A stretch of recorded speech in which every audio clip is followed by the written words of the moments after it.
Jean, chapitre 20. Le dimanche, Marie de Magdala se rendit au tombeau de bon matin, alors qu'il faisait encore sombre, et elle vit que la pierre avait été enlevée de l'entrée du tombeau. Elle courut trouver Simon-Pierre et l'autre disciple que Jésus aimait et leur dit, « Ils ont enlevé le Seigneur du tombeau et nous ne savons pas où ils l'ont mis. » Pierre et l'autre disciple sortirent donc et allèrent au tombeau. Ils couraient tous les deux ensemble, mais l'autre disciple courut plus vite que Pierre et arriva le premier au tombeau. Il se pencha et vit les bandelettes posées par terre, cependant il n'entra pas. Simon-Pierre, qui le suivait, arriva et entra dans le tombeau. Il vit les bandelettes posées par terre. Le linge qu'on avait mis sur la tête de Jésus n'était pas avec les bandes, mais enroulé dans un endroit à part. Alors l'autre disciple, qui était arrivé le premier au tombeau, entra aussi, il vit et il crut. En effet, il n'avait pas encore compris que, d'après l'Écriture, Jésus devait ressusciter. Ensuite les disciples repartirent chez eux. Cependant, Marie se tenait dehors près du tombeau et pleurait. Tout en pleurant, elle se pencha pour regarder dans le tombeau, et elle vit 2 anges habillés de blanc assis à la place où avait été couché le corps de Jésus, l'un à la tête et l'autre aux pieds.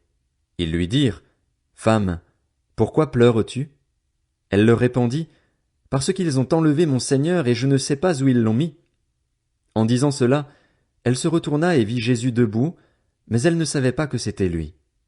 Jésus lui dit, « Femme, pourquoi pleures-tu?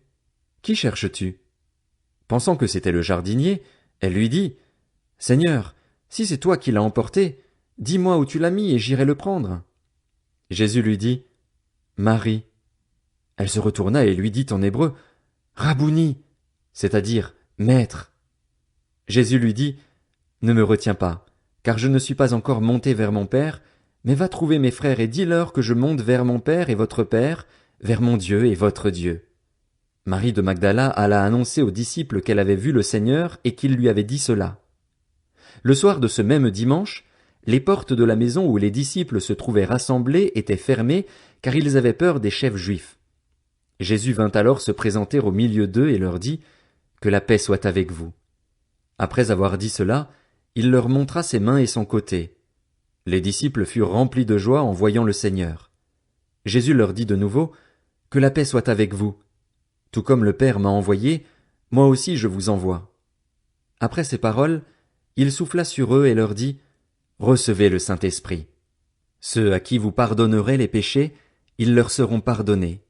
Ceux à qui vous les retiendrez, ils leur seront retenus. » Thomas, appelé Didyme, l'un des 12, n'était pas avec eux lorsque Jésus vint.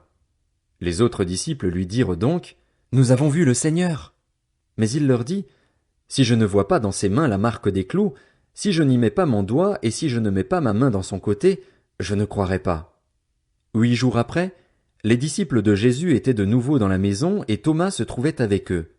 Jésus vint alors que les portes étaient fermées, se tint au milieu d'eux et dit, « Que la paix soit avec vous. » Puis il dit à Thomas, « Avance ton doigt ici et regarde mes mains.